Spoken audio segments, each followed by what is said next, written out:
We have an incredible show for you today. Our guests are a pair of ladies from West Kelowna, BC that recently finished the Rebelle Rally in the U.S. desert.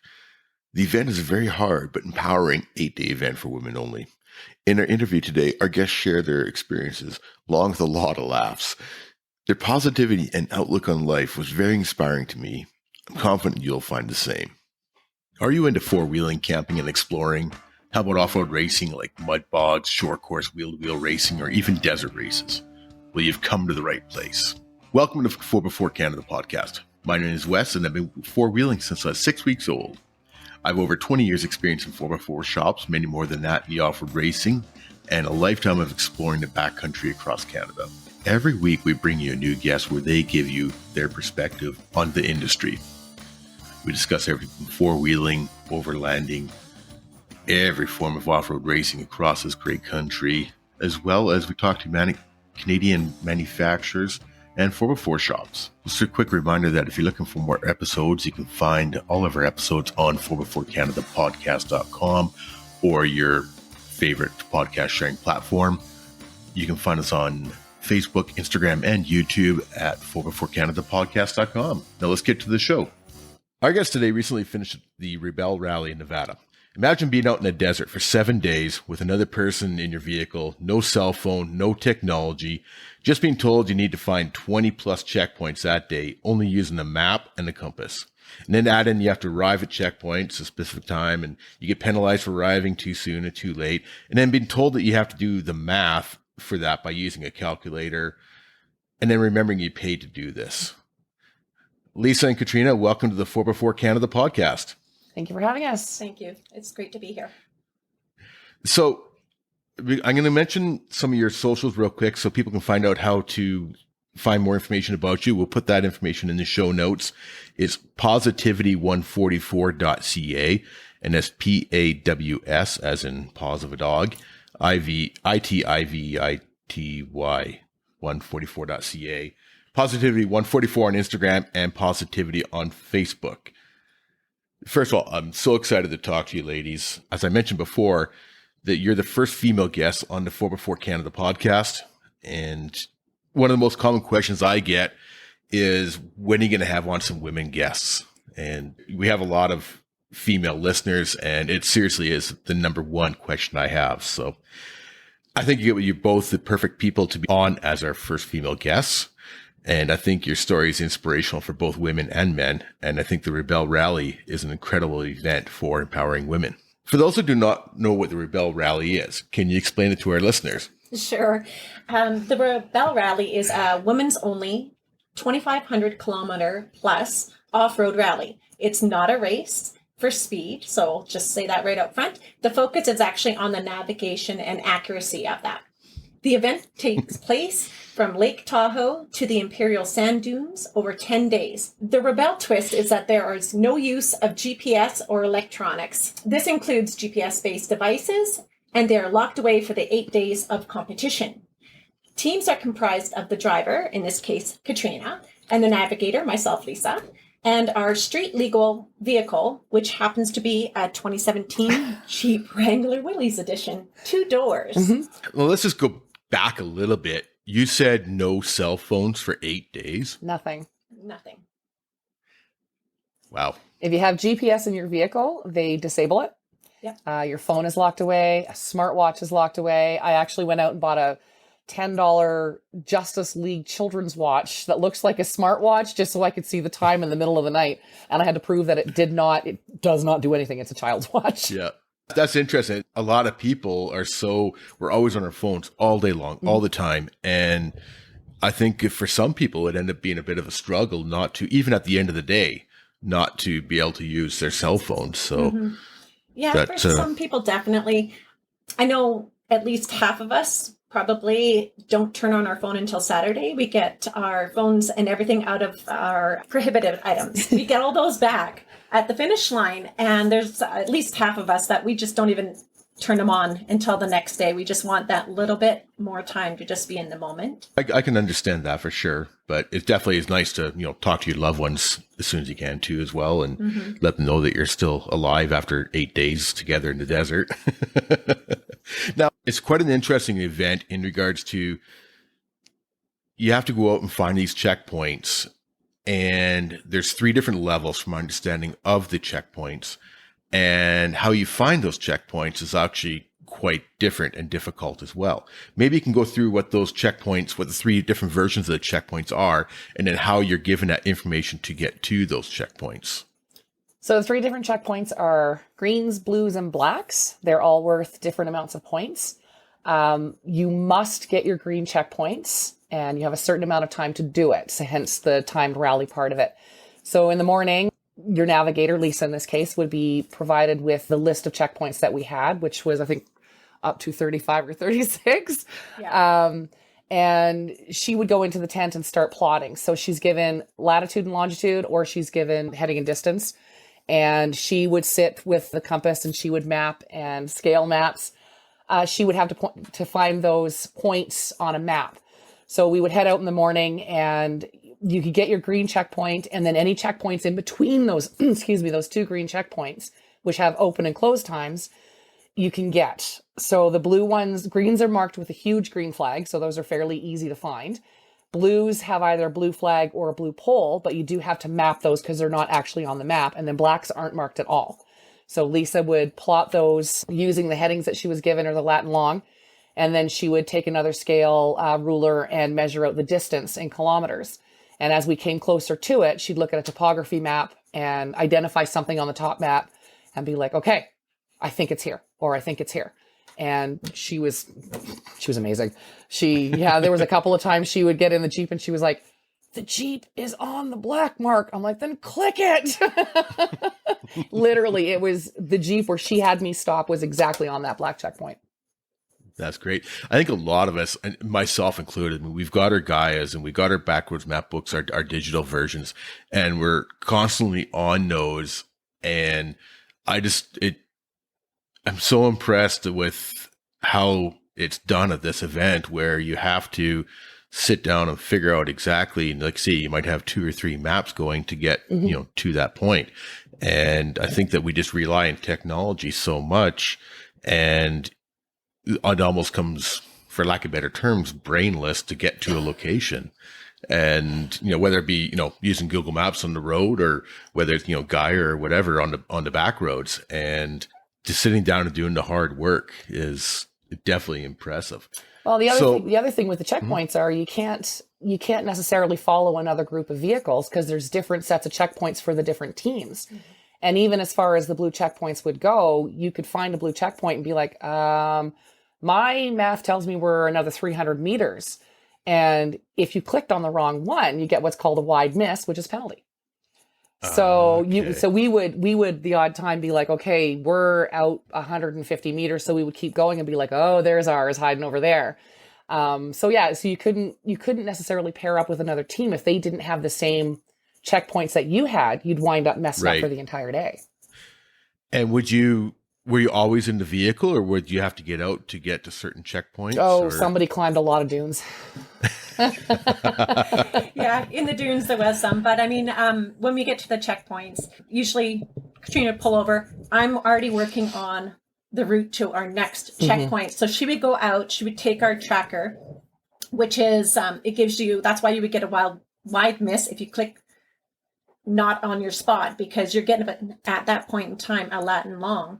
And so they're being really sneaky about that. So she would go to the checkpoint, click it, come back, we'd write it down, and then it'd be like, okay, well, if you need to do anything, do it now, or let's go. And we would go to our next checkpoint. The blacks, I usually got out because I would have to kind of take a look around and just make sure things were looking right before I clicked. Right. So the blacks were like these checkpoints. Was there actual, like, in the desert, was a stick sticking up with a flag, or not on the blacks? The blacks are like a geocache, and basically they drop a pin on it. You have to find it. There are a couple times that there would be something, and I'm like, we drove past some ruins. I'm going, I'm not seeing what I wanted to see for this black. And I said, you know what? There was ruins back there. So go back. And that was pretty epic, because I saw a little tiny road that had no tracks on it go in between the ruins. And I said to her, I think this is it. So about 7 minutes later, she sticks her head out of the Jeep and she goes, click it or get in the Jeep.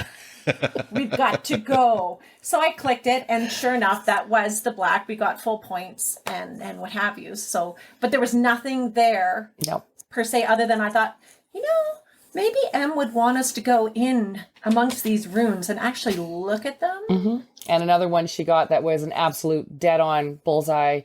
She had the topography map, and she was looking at a rock formation. And she says, can you come here for a second? So I got out of the Jeep and I went over, and she goes, I'm seeing this, and I think it's over there. And she pointed to a rock formation. She goes, are you seeing that too? And I went, I am seeing that. And sure enough, she was bang on. That's great. So they're tricky. Mm-hmm. There, you'll see teams out, and there's 100 meters between teams, or 50 meters, and you're kind of walking around, and everybody's trying to figure it out.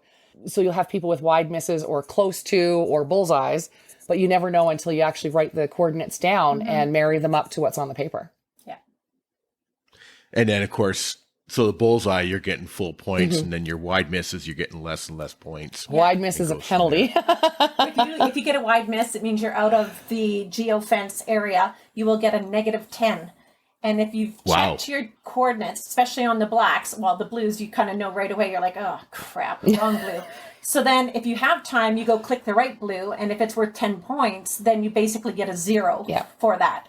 But if it's only worth 5 points, you still have a -5. So there are ways you can kind of recover. But there was times I was like, I don't have time to figure this out. Let's just go. We'll take the 10-point hit. Let's just keep going. Yeah. Yeah. At least with a geocache, because you see the geocache, right? But in this case, you're not 100% sure because you don't know. Nope. Especially if it's a checkpoint that is done by bearing, like heading and distance. There is no way to check it until you get your score at the end of the day to find out, did you do it right or did you not? Right. Right.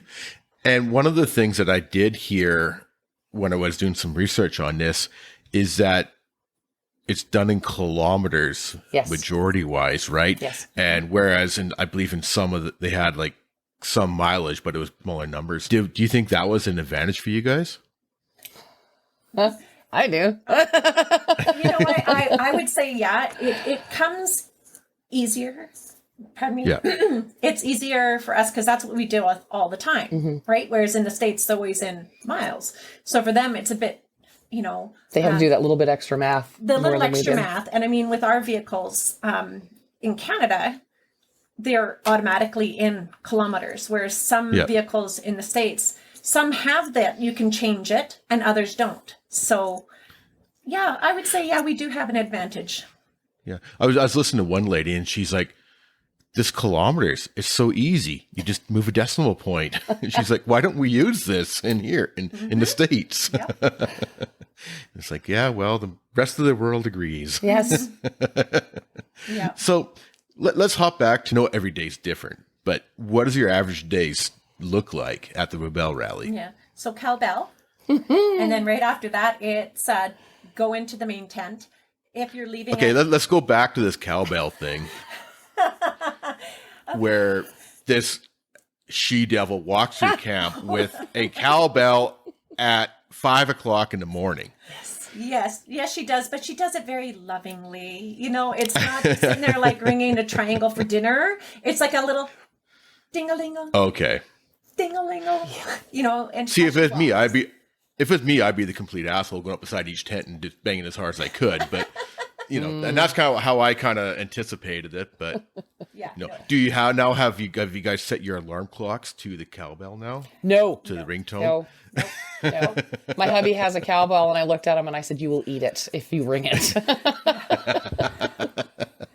Yeah. So she's really gentle with it. I mean, I hear it and I just if I'm still in the tent, sometimes I'm already up and in the tent. The main tent.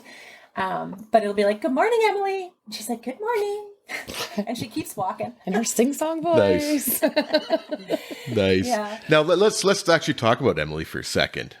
She is, the organizer and the main driving force behind this.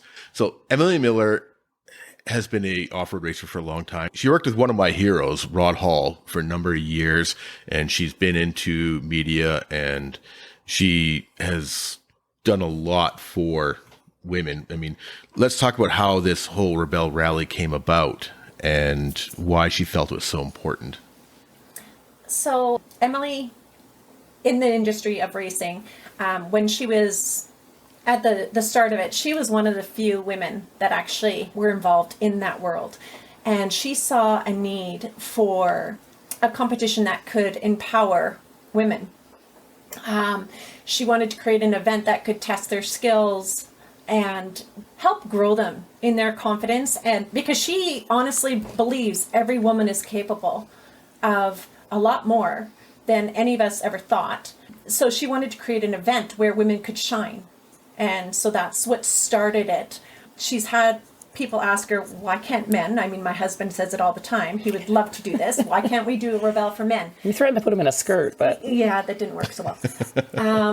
But so she, the reason why she won't do co-ed is because, as wonderful as our husbands are, a lot of men would say, okay, we're doing this Rebelle Rally. You're the navigator, I'm the driver. And she didn't want that. She wanted, if you want to be the driver, then you're the driver. And for women to stretch themselves and to challenge themselves, whether it's with off-roading, different skills, or navigating, and just take away all that stuff and make it's actually, some people call it a puff, like, well, I don't know who, but somebody has said it's a puff rally, and I went, oh, no. This is not a pretty and pink, fluffy thing. This is a hardcore, is going to push you rally. And she designed it that way. She wants people to realize that you can push through this, because she says it all the time. If it was easy, everybody would do it.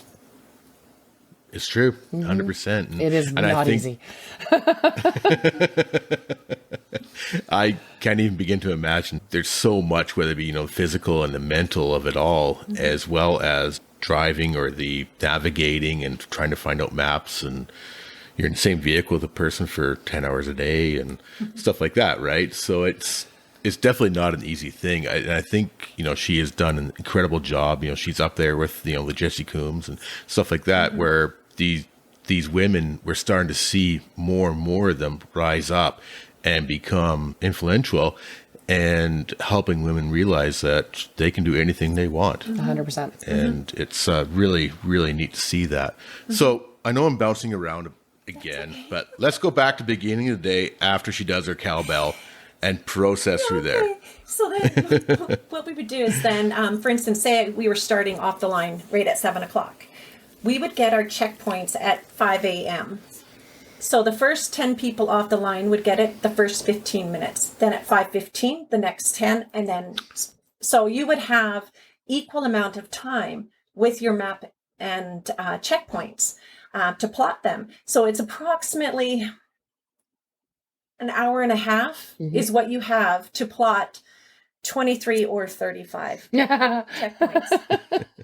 Don't forget maps. The Enduro's in there. Oh, and the Enduro's in there as well. So that's the other challenge they throw at you. So while I'm doing that and plotting, she would be doing Enduro math, which would be our time distance. You have a specific, they're called tulips. So different tulips of what you're looking for on the Enduro. But you would have a start time for the Enduro, and then you have an exact time that you have to cross marked where people are waiting and checking you in. I just remembered what it was. Rebelle Enduro Challenge. Yes, the RAC. But if you went too fast or you were too slow, again, you got penalized. So, I'd be coming into one and she'd be like, oh, we're 30 seconds fast. Jeep was in first gear. We crawled. She'd be like, go, go, go. Yeah. So those were, you either started off the line with an Enduro, or at some point during your day, your Enduro started off of a green checkpoint. So you didn't, it was just, it was crazy. Random, you didn't know. Yeah, we knew at one point, but at the beginning of the day, we didn't know. We knew by the time we got our coordinates when the Enduro was going to be. And then throw in another little twist. If it's changed base camp day. No. Then the driver, that sounds like fun. Yeah. Then the driver tears down the campsite as well while the navigator is doing the plots. Plus, I have to make sure she has her coffee. I have to force feed her because she won't eat unless I'm doing that. I have to feed myself. And then she would come out and be like, is everything good? And all I said was, the tent's in the Jeep. Because I hated that tent. I hated the tent.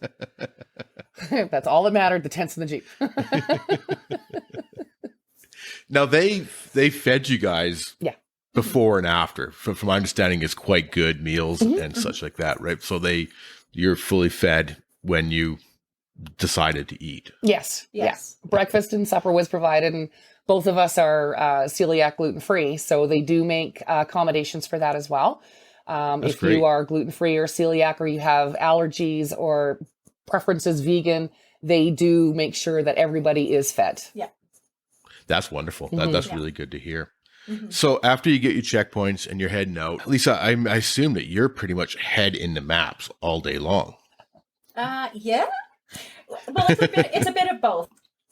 I know that I have to look up. So yes, I'm looking at the map a lot, but I would get wrist cramps because I'm holding my hand as I'm going along and looking up, and I'd be like, oh my gosh, my hand. Oh, and she's like, what's wrong? What's wrong? I'm like, it's cramped. I can't move my wrist. But yeah, so I mean, for the most part, you're looking at a map a lot, but I'm also looking as we're going. Like if we have 10 kilometers, I'm following on the map, looking up and trying to find it, what I'm seeing out the windshield, because it's quite easy to misplace a finger or be looking down too long and you've missed what you've been looking for.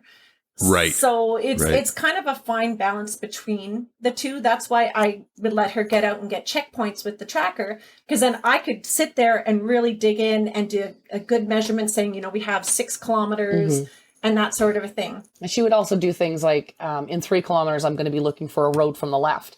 So I would reset my odometer. And at, 5.5 kilometers, I'd say, okay, we're at 5.5 kilometers. Mm-hmm. So then she would know we need to look up. And then between the two of us, we knew we had 500 meters that we were looking for this road or a wash or power lines or whatever it was we were looking for. Power lines. Yeah. Oh, the power lines. I love power lines. Sorry. Let's talk about the power lines. Power lines are great. Oh my goodness. If you can find them on the map, oh my gosh. They are amazing to use as a guide. Mm-hmm. If I know this is a power line and I know that in 300 meters on the left, there's going to be a checkpoint. That is phenomenal. Mm-hmm. It's phenomenal. So I love power lines when I can find them on the map and they're in front of me. Mm-hmm. Now, I imagine there's a lot of physical and emotional drain on your body. I mean, of both, right? I mean, you're, the physical wise. I mean, Katrina, you're driving all day, and Lisa, like you say, your head's down, up and down, and you're getting cramps. And I can imagine that, physical wise, but also emotionally, that's got to be a big drain because Lisa, your head's so into it, and I mean, it's a lot of stress as well too. Mm-hmm. So how did you guys handle that? Did you feed the cat? We never used our safe word. We did not use our safe word. We did not have to use our safe word. We did not. So for me, I found actually, yes, you're tired, but you're so energized at the same time because the adrenaline is incredible. It is. I think it took to the last day before we got home is when it hit us both that we were just like, we are done. Mm-hmm. We are so done now. And that was, where was it? Did we stay? In Idaho. Nampa. Nampa, yeah. Nampa. So leaving Nampa was hard because we were both like, okay, we just need to be home. We're so done. So it kind of took a bit for it to happen, but I found with the excitement and just the rally in itself, I find I probably could go for another week. Yeah. Dare I say that? No. I could probably go for another week before I would burn out, I would assume, because it's just, for me, it is like the best thing ever. It's like Christmas. Oh, she is like a child. Like it's incredible. The 2 months before we left, and we live right next door to each other. And it was just every day I'd see her and I just gave her the keys to my Jeep and I, rode my motorcycle or whatever to work. And I would come home and different wonderful things appeared on my Jeep. And she was just out there like, look what I did. And I'm like, okay, okay. We're safe now. We have a cage. There's a cage. But, as far as the emotional goes, we've been next door neighbors for about 6 years and we're together a lot. So we both can read each other pretty well. And I would know if she got upset about missing a checkpoint or not mapping one properly, and I'd be like, it's not the right number. I could read when she needed, just some downtime and some quiet time. Yeah. And same thing for me. It was, if either one of us said, "You okay?" and the other one went, "Need a minute," we just gave the other one a minute, and it was good. And it was just rally back. And I think that that's actually one of the other questions I was going to ask you is, how, if you thought that your friendship helped you during the event. And I think you just 100%. basically, you answered that right away. Absolutely. That was, I can't imagine, I was looking at some of the other stats, and there is a few other Canadians in there, and some of them were just navigators, and they'd obviously done the event before, but they don't know their team members as well as, obviously you guys live next door. I mean, yeah, you guys obviously have, and even just, watching you and listening to you, you can tell that you are close. So we share grandkids. Yeah, we share grandkids. So do you think that, do you think this event has brought you closer together? I don't know if it's possible, to be honest. Like we are tight. Like we're sisters by choice, and I don't think it could break. Our fear was that it was going to break us up.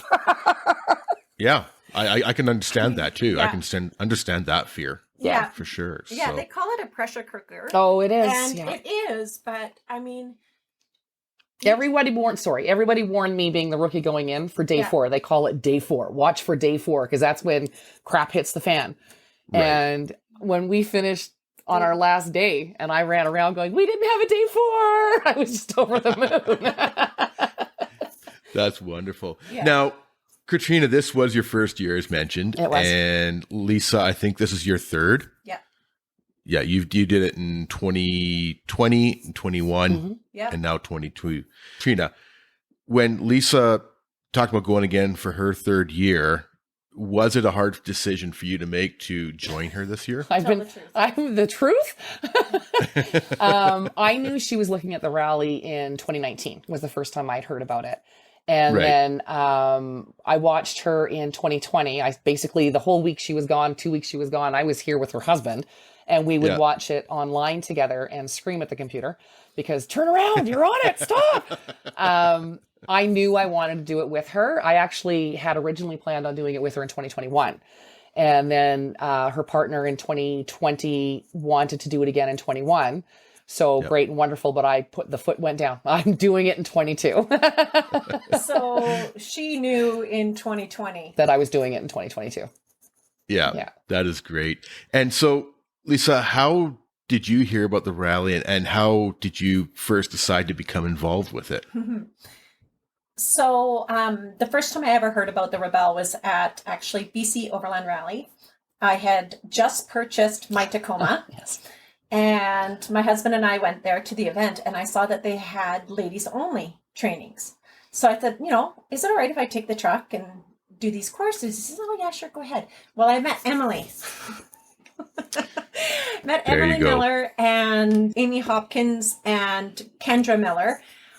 Those 3 ladies honestly changed my life, because I went to B Corps going, I don't know if I can do this 4x4 stuff. I mean, I want to, but I've always been the passenger, and I don't know if I have the skills. I mean, I am a girl, and I'm so inexperienced and all this stuff. And it took one lesson with those 3 ladies, and my life has changed. My husband has now become the passenger in the Tacoma, and I primarily drive. So I met them in 2018, 2019, I went back. And actually, before I got there, I was asked to do the Rebelle run up at, I think it was at Whistler that year. Yeah. So I did that for them, and I took part in the courses again. And I told them, he said, "We're going to do it." By this point, I had talked to Sue, who's the other half of Cantoy Divas, and she said she was going to navigate. So she goes, "Yeah, we're going to do it in 2020. And they're like, "Oh, okay, yeah." And I've heard that that's said a lot and not normally done. So then that was that. And then we noticed they had a Rebelle U training, because Emily offers that. And so we went to the dunes, and that sealed the deal. Like, we got home, we registered. We were the first team to register for 2020.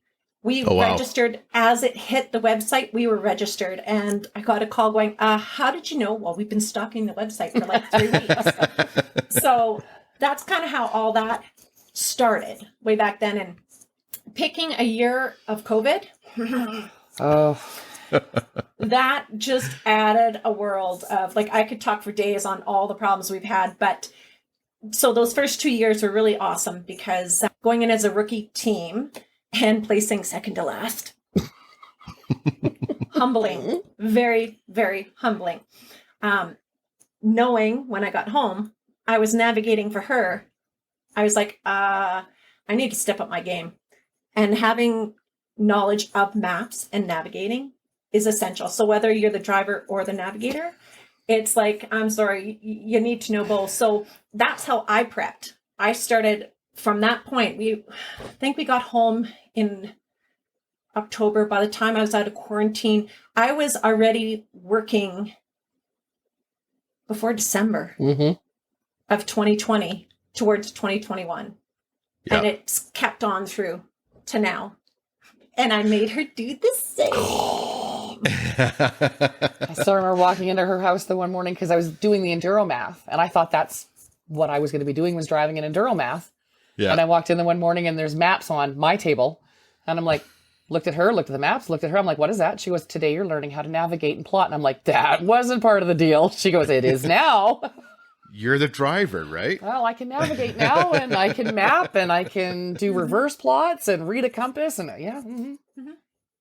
But I think that's actually a really smart move, knowing both positions. Lisa, you going from a driver to the navigator, and so you've obviously seen both sides, but I think that a driver should also know how to navigate or know the basics Oh, absolutely. of what, you know. Absolutely. Yeah. And any of the rookie teams I talked to or teams that I met the year before, they said, well, what did you do? Practice. Work on your navigation. If you can plot quickly, that gives you more time for everything else. You need to practice, and you need to practice looking at the map and looking at Google Earth. If you can get maps for your area, do that. Like, you have to practice. It cannot be you show up at the Rebelle and expect you're going to do well. Was that a hard jump to go from the driver's side to the navigator side? Ask me if I was happy about it. At first, no. It was hard. And I think the only thing that was hard, and she'll attest to this, is, if you wanted to pull over, maybe kind of over there, or do you see this? And she just looked at me and she goes, would you like me to drive? And I'm like, yes, please. Actually, I think I said, let me drive. Yeah. It wasn't a question, right? No. No. So, I mean, there are definitely times where, because I've primarily driven, Yeah. Just let her drive, let me navigate, and that's the way it's supposed to be. So yeah, it was a little difficult now and again, but she was great about it. She smiled and goes, "Would you like me to?" There was only once I got the look. Would you like me? Would you like me to drive? Would you like me to drive? I'm like, I'm shutting up now. Yes, dear. Yes, dear. Yes, the word you're looking for. Yes. Yep. Now, let's talk about your prep before this event. We've talked about the maps and stuff like that, but there's, especially and you talked about, Rebelle University or Rebelle U, but there's so much more to it than that. Did you guys work with local clubs in regards to orienteering clubs or anything like that, or Not for the Rebelle. Not for the Rebelle, specifically. No. One of the biggest reasons why is I'm very blessed. I work from home, so I'm my own boss. Katrina, actually has a job. She had to use pretty much every holiday time she had available just to compete. Yeah. So to go to any of those extra trainings, it wasn't really an option, getting the time off. Flip side of that, being a 2-time past competitor, I have all the checkpoints and all the maps for the past 2 years. So that's where that came in. Sue, my navigator for Cantoy, she did up an enduro for us that we did that. So she designed it for us and we ran it. The first time we bombed. We so bombed the first one. Oh my goodness, I have video and it's like, you see me and I'm like, oh, bleep, I forgot to start the timer. I'm like, like, are you kidding? Kind of like forgetting to press record. Yeah. Mhm. Yeah. So that was us, our first enduro. But then the second one, we got points on every single time. Even with the cows. Even with the cows. Even with the cows. We had cows. Yeah. Move along, girls. Move along. over. But we started prepping. I get up at 6 a.m. anyway for work. And beginning of September, we started 4:30. I would get up. We would both get up and I would sit out back with my dogs and look over. I'd see her like, come on, okay, grab a coffee, and over next door in my pajamas. And we would sit and plot and do enduro math until about 6:15. Yeah, well, 6:15. 6:30. And then I'd head home and go to work. So by the time I got to work, I was 3 or 4 coffees in, and it was just mayhem. And then Lisa would go and have a nap. No, she didn't. She didn't nap. No. And then we did some training August long weekend. We went down to Florence, Oregon. I've never driven in sand. Yeah. So we went down and met a couple of other teams that have competed previously and that Lisa's maintained friendships with. And so we trained with them and for 2 or 3 days. Well, 1.5. One and a half? Another day drive home. Ugh, yes. But so that was basically the training we had. Now for me, off-roading, I bought my Jeep in 2017 and she had her first scratch 3 days later. I just went up off-roading in a local area here. And then I joined a Jeep club, Jeep Okanagan Club here. Yep. And within half an hour of that, I was out with some, Brad Struck, who's the president of Jeep Okanagan Club. And we went off-roading. And from there, it's just been, out with some of the clubs here in town. And that was one of my next questions is, about learning about recovery and such, right? So it's like, say, it's just, I guess, getting out in the bush and doing it. The best thing you can do as a new driver, especially off-roading, is get stuck. Like learn how to get yourself out of it. Learn how to have other people, show, never let anybody else hook up to your vehicle, but show you how to hook up to your vehicle. Learn what you need to do when they're towing you, how you need to run your vehicle or kinetic straps. And getting stuck was the best thing I ever did because then I realized I learned how to let somebody else tow me out or dig me out. And that's the best thing I could do. And see, for me, it's a little bit different because I was involved with B Corps. So then we actually had the best trainer for recovery for the Divas. That was our Richard Sheridan. Richard's a great friend of mine. Yeah. Great guy. He spent for 2 girls that knew nothing. He showed us how to make recovery gear. And then he says, do you know how to use it? And I looked at him and I went, sort of. Don't you just tie it here? So we had him do training with the Cantoy Divas. So that I transferred to when I go to the Rebelle, right? Because he's showed me so much and I've learned such a great deal from him. And then other than that, Overland Training Canada. I've done some trainings with them. Yep. And then I've gone to the various overland rallies and they always have excellent courses there. So that's kind of where all of my knowledge kind of came from, was kind of in that community. And that's kind of what I tell people too. Get to know your community, get to know the people and reliable people. Don't just get Tom, Dick, or Harry. You want somebody who knows what they're doing and to teach you the correct way to do things. And I would like to actually give Richard a shout out. I mean, he owns a company called Freedom Recovery Gear, yes, he does. which is one he has worked with you and is top notch, made in Canada, kinetic ropes and winch lines, etc., as well as air down products. But Richard is a great guy. He knows what he's talking. He was doing rock crawling before rock crawling is cool. That's how. But he's also a trainer for the Wheeling Wisely program done through the Full Drivers Association of BC. And I think that, anybody that's interested in getting into four-wheeling, that's a perfect way to go is through those courses. Or as you mentioned, Overland Training Canada is another great option as well. And a lot of these people have gone on their own dimes to all over North America to train, to become trainers. Correct. So these are some of the best trainers in the world, and we're lucky to have them right in BC. Yeah. And both Richard and Overland Training Canada, they are big advocates of ladies driving. They want to empower us and encourage us and help us give us the tools to make the decisions when we're out there. Highly, highly recommend that. Yeah. Yeah. So I was showing a friend of mine your page that was on the Rebelle Rally website, the one with the photos and your little bios. And she's like, they look like normal women. um, Okay. we'll take that as a But compliment. but what I think she was going with it, what she meant by that was that they're regular women like her, and you're doing these incredible things. And to her, that just showed her that, that it's possible for her to do incredible things that she might have thought were impossible for her to do. And I hope you guys realize that, what you're doing is inspiring to women, and you may not always see it or hear it, but, I've seen it, through online, as well as, like I say, talking to female friends. And I hope you guys realize that you are inspiring to women as well as men. I think it's really showing that women can do these things that they didn't realize they could do, or they're always nervous, or they don't need a man around to do. No.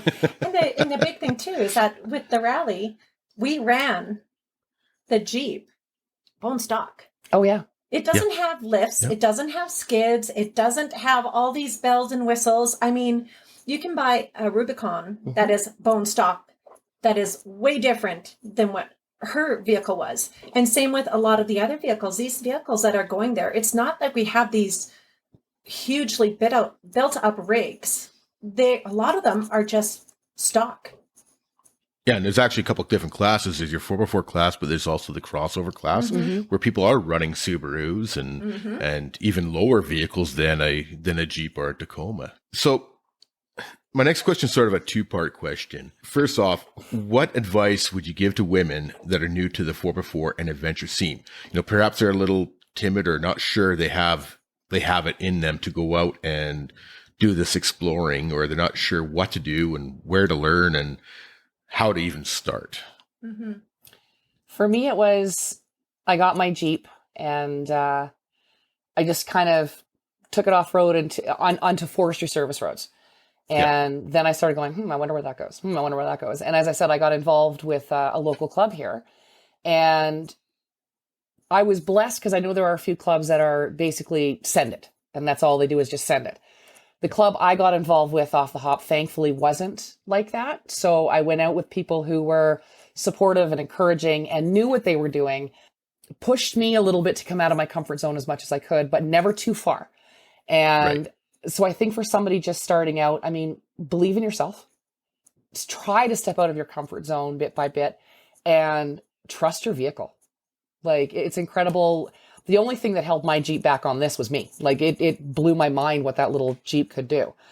So yeah, I mean, trust in yourself, try and build your confidence, try and step out of your comfort zone, believe in your vehicle, but surround yourself with people that you trust as well. Do a little bit of research, make sure they're not people that are just going to take you out and send it. I mean, I have to drive that every day. So yeah. And I'm a lot like her as well. I was just lucky because I got involved with B Corps. So for me, my first thing would be like, you know what? You're wanting to explore this. Okay, great. You can pay your, I don't even know how much it was, $100 and something, get your all events, camping, everything for B Corps. And there are so many courses, and there are technical courses that you have people like Overland Training Canada. You have people like that are there that will walk you through these challenges step by step and really guide you. And if you find that you're really liking that, then you can go further and you can sign up for, if you don't mind co-ed, go a co-ed driving course. If you want ladies only with, trusted people, then sign up for ladies only. I mean, it's a great safe space for you to explore and really spread your wings, per se. That's kind of my go-to. But when Lisa, also just for our listeners, when Lisa is talking about B Corps, she's talking about the BC Overland Rally. To our listeners outside of BC, there's the Alberta Outdoor Adventure Expo. They have the same idea. There is 2 events in Ontario as well that are very similar, basically overland rallies. And I think you're right. I think it's a great idea to get in with them and just go check it out and talk to people. I've really seen a rise in women-based clubs or groups on Facebook as well. There's a few that I can think of off the top of my head. I'm not involved in them, of course, but from everything I've heard, that they are very opening to new people as well too. They are. So I think we're both Girl Power Rigs and Lady Owned. BC Jeepers, Dirt Divas. Yeah. There's a lot. I mean, there's so many places. I mean, I'm not saying that you have to join every group, because you're going to find groups that just don't mesh with you. Yeah. But find somewhere that you feel safe, that you can ask questions like, hey, somebody said I need to do this to the Tacoma. Is that really necessary? If you're wanting to get some feedback, I mean, I probably wouldn't put it on a Facebook group. I'd probably go to somebody I trust, but I mean... Well, there's other things too, like in BC wise anyways, we have these little meetups through the Four-Wheel Drive Association. We have them in Kamloops, we have them, and there's ones in Vernon or Kelowna, and of course down at the coast and that. And the Four-Wheel Drive Association also has their newbie runs, and there's quite a few of those, more at the coast than there is in the interior. But if you can get in with one of the newbie runs or go to one of the meet and greets and have a look at some vehicles and just sort of, even if you don't say anything, it's, still getting out and sort of opening your eyes or opening your ears and go from there. So what advice would you give to women who are thinking about participating in the Rebelle Rally? Do you want my answer? While you think about yours? Or no, you go ahead. You. So my thing is like, just do it. If it's something that is a dream, like it was for me, like it was a huge dream to be able to do this. If you wait for everything to fall into place, you'll never do it. It'll never happen. You need to register. If you don't have a navigator, you don't have a driver, there are forums where you can meet other people through the Rebelle to compete with, and then you can kind of meet up and see if it'll work. Financial wise, it's a huge commitment. It is like huge, but we have been blessed that we've had, people believe in us and come behind us and help us with that. But there's ways to do it. And if it's that big of a dream, just do it. Don't let the excuses weigh you down, because it is honestly, and I know it sounds so cliche and everybody says it, it is a life-changing experience. Hence why I'm a 3-time to be 4, 5, 6. Yeah. It is. It is a very different experience. And how do you feel after your rookie year? I mean, I will do it again. It won't be next year, but I agree with Lisa. Like you need to, watching her that first year and watching the success and the good days and the bad days. And then when she got back, listening to her decompress for 2 months, it became a bucket list for me really quickly. And as soon as I had the option and the opportunity to do it, I knew I was going to do it. Yeah, I agree with Lisa. Like if it's something that you're thinking about, I mean, do a little bit of research, but don't let it stand in your way. Just do it. Like it is so rewarding, and your self-confidence goes through the roof. I mean, I'm not worried about taking that Jeep anywhere anymore. Like I was terrified on dune day. She could tell you I couldn't even have a cup of coffee. I was so nauseous. And within an hour I was going wee and flying up 60-foot dunes and, driving along crests and getting involved in a 3-way recovery. It was fantastic. Don't hold back. Just do it. Step outside your comfort level. You're going to crap your pants. It's going to scare the bejesus out of you. And it's so worth it. That is the best quote of the day right there. So what was your most exciting part of the event for you? Dunes! There's a total lead into that, I know, right? Oh, the dunes. I was so scared of the dunes, even down in Oregon for those couple of days. I mean, Oregon it's a spit in the ocean compared to Glamis, the Imperial Sand Dunes. Yeah. And I was nervous in Oregon. And on dune day, Lisa knew I was so worried about the dunes. I did not want to do them. I absolutely did not want to do them.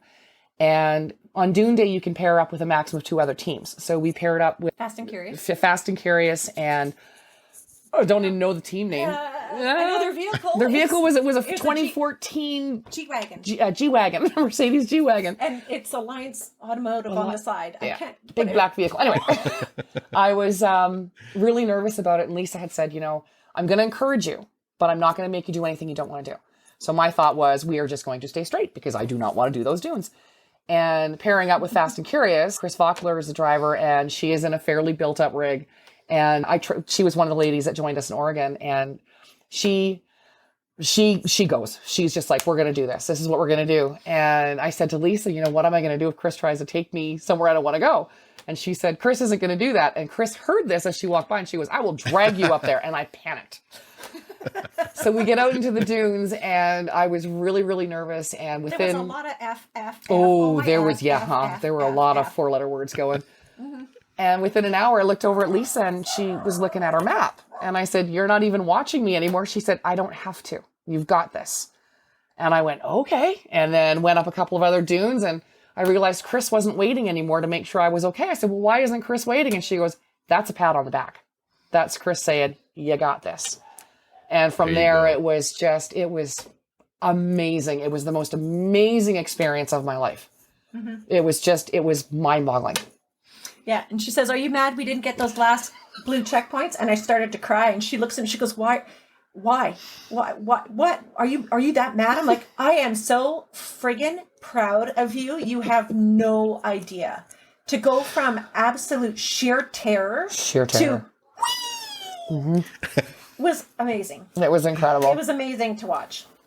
Yeah. I bet there's so many different emotions in this event. It was incredible. But even for her, like, I know watching her start out as a navigator the first 2 days, she was a bag of nerves. She was so determined that we were going to miss them and get lost. And by day 3 or 4, I think she finally started believing me when I said, I believe in you enough for both of us, apparently, because you are killing it. Mm-hmm. Like, she absolutely smashed it. She finally started to believe in herself too. She was excellent. Yeah. Did you ladies have a lot of interactions with other team members? I mean, obviously not as much during the day, but what do the evenings look like? I would say it was more the mornings. By the evening, we were all so freaking tired. Oh, God. We would just eat, and then it'd be like, is Emily doing his talk tonight? No? Okay, we're going to bed. Going to bed. Good night. Out. So quiet time starts at 9, which is, you're not allowed to talk in what we call tent city. Most of us were asleep by 8:15. Yeah. Right. Quiet time never had to be reinforced. Yeah.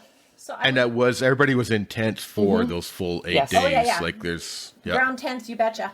And then they had showers there as well. Okay, they had them. Okay, this is going to sound really gross, but I'm not the only one that didn't have one single shower in 8 days. Yes. We call them body wipes. Body wipes are amazing. They are your best friend. There's like, they're like trailers, like carnival trailers. And there are showers in there, but you've got 6 showers for 104 women plus staff. So no, there's not a lot of, there's no makeup. There is no pretty. It's a ball cap and a shirt and you're out the door. That is it. Yeah.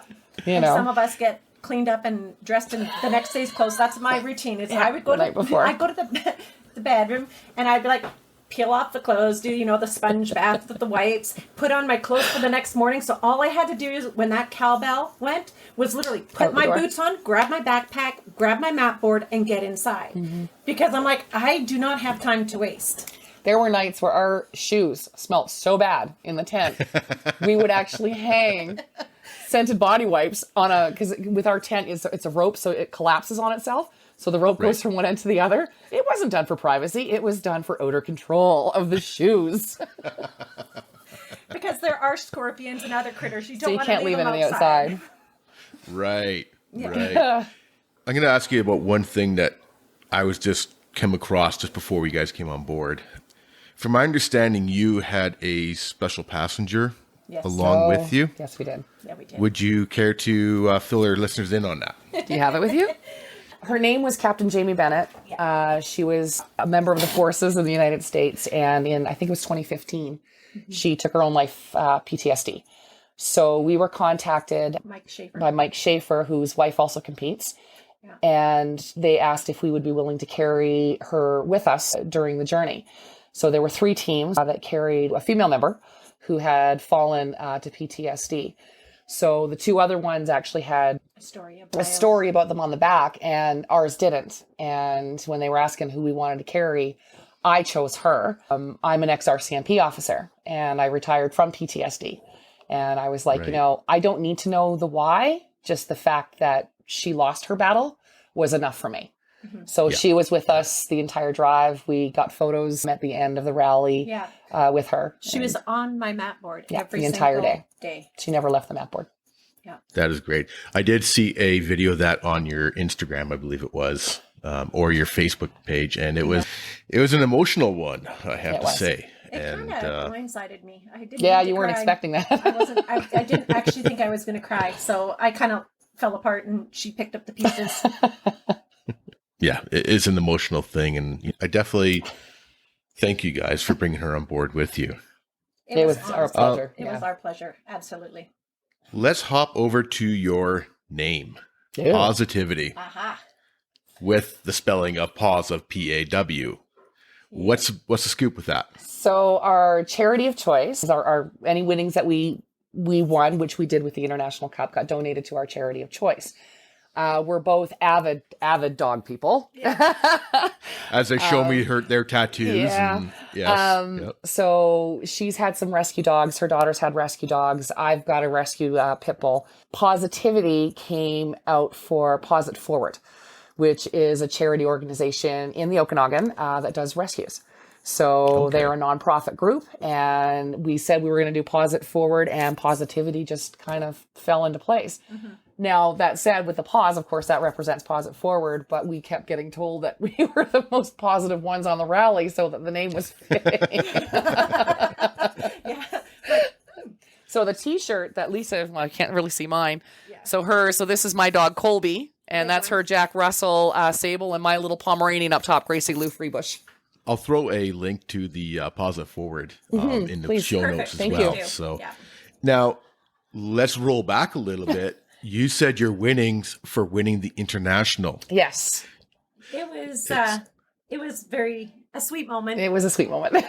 even when they did that. Well, it's not put on because it wasn't recorded, but when we went up to get recognized, There's one trophy. hands us a trophy, and they're doing photos and all this stuff, and then she goes, "Oh my God, there's 2 trophies! I'm so sorry!" And she comes over and gives Katrina her own trophy. And I started to laugh. So, and I'm like, we go back to the table. We have some trophies. We got some trophies. So yeah, we won $2,500 American to be donated to Paws It Forward. Yeah. That's great. Yeah. That's wonderful. Yeah, and Emily will have it to them before the end of the year. So You mentioned, earlier that it's not a race, No. but there is a certain competition element to it in regards to, we talked earlier about losing points or gaining points and that. So, but even though it's not a race, it's always, everybody has a little bit of competitive edge to them. And like we talked about, I mean, there's times, right? There's opening times and closing times. So you have to make some decisions during the day.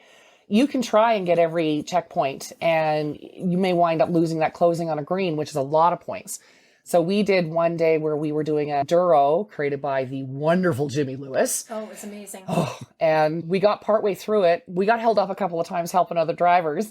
And I was talking to the one driver that we helped get out of a canyon. She kept going too far left and it was chewed up. So I got out and spotted her to keep her on the passenger side and got her out. And then I was behind her. So when we got to the top and cleared, she was having some issues with her 4-low. So we were talking about 4-low and whatnot. And all of a sudden Lisa yelled at me, "Get in the car!" She looked at the time and realized we were going to close. Our green was going to close. So we actually had to bail on the Enduro. So we couldn't, or not the Enduro, sorry, it was a road, whatever it was called. Yeah. Well, it's still an Enduro, It's still but an Enduro, it's yeah. an en route instead of Timed. So we had to bail on our en route Enduro because we were going to miss our green checkpoint. So we just hightailed it. And then there's me going, "Okay, get off this hill. Now, get down there." And I get down to the bottom. Now, how the hell am I going to get us to our green checkpoint? I'm like, "Oh, what do I do? Oh, we just clicked on a black. I know exactly where that is." So I click, put it on there, and I'm like, "You need to go that way. Just keep going that way." And we're going quickly, but we were not over our 75-kilometer-an-hour speed limit, and we blew right past it. And we went, That's ours. Stop the car. Stop. Stop the car. "It's back there." So There were a few of those. We came out across the plains at one, and there were two mountain peaks, and there was a blue on each one, and we had to figure out which one was ours. So of course, she's you know looking, and she goes, "You need to get me there." And I went, "Where?" She goes, "Right there." I said, "Straight up there?" She goes, "Up there." And I'm like, "What?" And there were vehicles going up from one side, and from the other side on more of a gradual incline. She's like, "Straight up." I'm like, "Oh dear God." And I said, "I hope nobody comes down." And we got up to the top of that, and the Jeep, we were looking at sky, nothing but sky. And the Jeep crested and came down, and we both went, pull! It was right there. Perfect. And then that night we were in line for dinner, and there was a gentleman in front of us, and we were talking about it. And he looks back and he goes, "Did you go up the east face to that mountain?" I said, "Yeah." And he goes, "In your two-door?" I went, "Uh-huh." And he goes, "Respect. I planted that on a dirt bike." So yeah, there were a few of those moments where it was, oh, there's a pucker factor on that one. He had it. It was good. But you survived. I did. Oh, yeah. The Jeep survived, a couple of bumps and you bruises. Yeah. But did you die? No, we did not die. And we made it home safe and sound. And so did the So let's talk about coming home. I mean, you talked about not having to shower for 8 days. But coming out of that, you know, I can imagine after the event, you're just totally numb almost kind of idea, right? Both mentally and physically. Yeah. And then coming home and trying to get back into your regular life. Yeah. Well, I took the extra few days off from work, so at least I got to decompress from that before I had to go back to work. And then my boyfriend moved into my house, so my life has not stopped yet. I have yet to slow down. Yeah.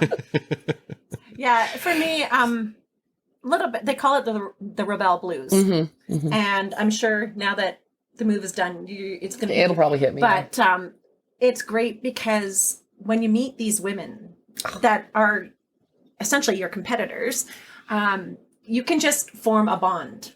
And I rely heavily on them when I get home because they also are feeling the same thing. And for people who haven't experienced the whirlwind of a Rebelle, I mean, you can kind of go, oh, okay, yeah, but you don't really understand until you've done it. There actually is a reintegration process.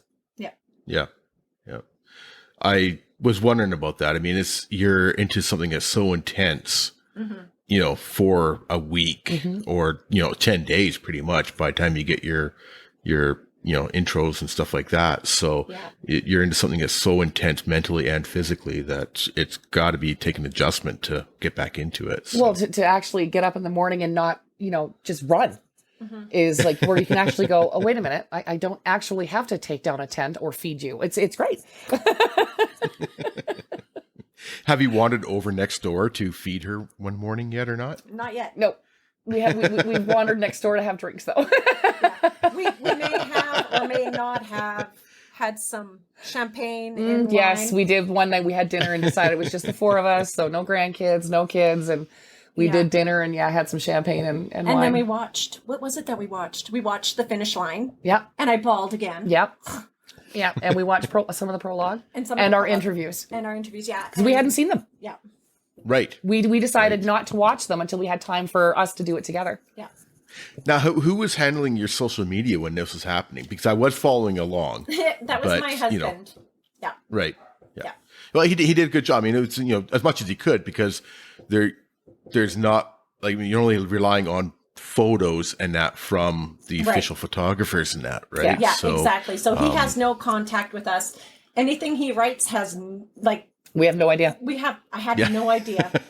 I had no idea. It was like I turned on my phone on the Saturday and I was like, thank you. And I'm going, thank you for what? Like, what are you, I'm having these messages saying thank you. And I'm going, for what? What did I do? But it's just things that he would post and what have you. So I know he called us elusive a couple of times. Oh yeah. The elusive Pawsativity. There's no photos mode. of you. Yeah, exactly. It's funny because it happens, it seems every year. Yeah. There's always a day or two where your start time is just at that wrong moment. So you are not where the photographers are. You're either ahead of them or behind them. Right. And so sometimes you don't get. Which is why anytime we rolled in the dark, I had the rock lights on so you could find me. Yeah. Yeah.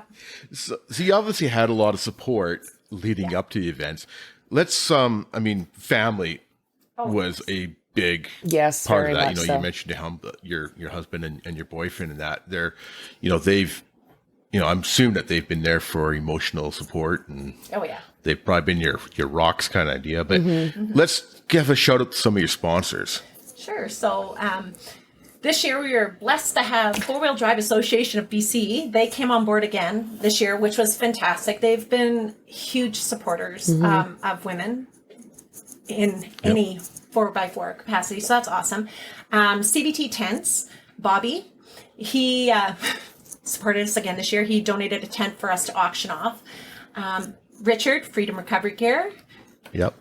love him. Vivid Lumen, they came on and did all the lighting for the Jeep. For the Jeep, and yeah. my husband and I installed it all. Yes, they did. Then we had Grand Irish Construction. Maxim Auto Body did the spectacular purple fenders. Yeah.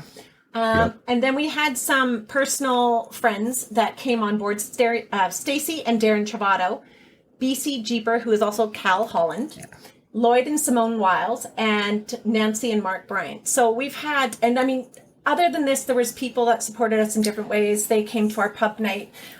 Some, you know, would just come by and randomly hand us $20 or whatever. And so it was just really great to have that much support. And both of our parents donated, you know, amounts that they could, and family members and my in-laws, and you know, and then we had Inspiration to Creation, who is her daughter, who did all of our decals. Yeah, and and I'm reading the I'm list, like, and how did you missed miss her? she's a whiz. Like she does like our shirts and our decals and our mugs and our cups, and so okay, that's really bad. Bad mom moment. That's okay. I got it. It's fine. I'm the favorite auntie. It's fine. So yeah, we've been really blessed with support. We're lucky. Yeah, and even the emotional support and the, you know, the hoorahs and the shish boom bahs, and you got this, that followed us for the last 6 months, and still, like, even for me at work, like, everybody show us pictures, and I'm like, I didn't have my phone. I have no pictures. Yeah. Those are still in the works. Those are still coming. But yeah, the support's just been fantastic. The outpouring and before, during, and after has just been phenomenal. Yeah. Aware of you guys, obviously, you know, Lisa, from the last couple of years, and I meant to talk to you guys earlier, and then I realized about a week before the event that it's a week before the event. And I'm like, I'm not going to talk. I won't even bother. That was like total panic. Well, not panic. No, it was panic. It was panic mode, yes. You know, making sure everything was going to fit in the Jeep. Everything was great with the Jeep. And then for me, I would have nightly nightmares about getting lost, or having a truck fall on her. Oh yeah. Or not being able to find me. Yep. So, I mean, there was definitely mental.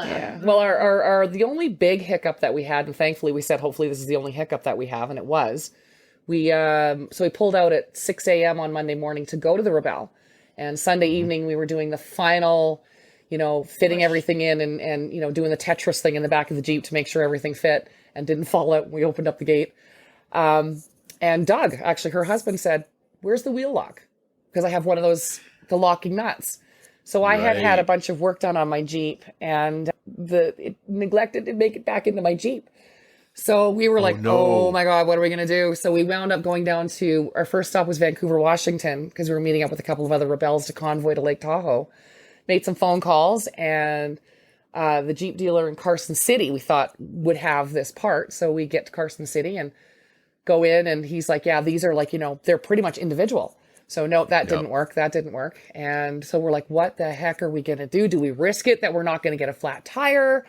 And we wound up going across the highway to Les Schwab in Carson City, and they snuck us in. I happened to have the 5 regular lugs in the Jeep. So they got those locking ones off the 5 tires and threw those ones on. And it was like a total Hail Mary. Oh yeah. We were just absolutely, what are we going to do? Yeah. So that was the biggest hiccup. Because that would be when you would have a flat. Yep. Right? Yeah. And that would be Rebelle over. Yeah. Yep. Yeah. Yeah. You kill a tire, you You're can't done. plug it, you're done. Yeah. So thankfully, yeah. Although they're not on our list of support, boy, we gave a shout out to Les Schwab and Carson City. Woo! Yeah. They were very They were fantastic. Definitely. So one last question for you. The last question I ask every guest is, what Canadian would you like to listen to on the 4x4 Canada podcast? May I? All right. I don't know if you're familiar with a gentleman who lives in Kelowna, born and bred, named Bruce Cook. Oh, yes. Bruce is a very good friend of mine. He was one of the first ones that took me out off-roading. Patient, like, he's fantastic.